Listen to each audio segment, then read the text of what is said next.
行政院长苏贞昌今早去视察嘉义太保的科学园区议定地，正式宣布要去嘉义科学园区。另外，伊嘛去嘉义市的肉品市场，答应要拨经费升级市场的设施。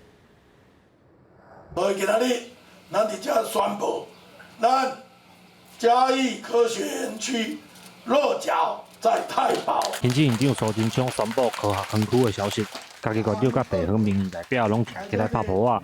这个占地88公顷的园区，按总会提供大概5700个工作机会，一年380亿的产值。未来大概有3个发展内容，一个是智慧农业，那精准健康，还有智慧载具。那这3项啊，拢是未来这个科技那发展的未来性的产业。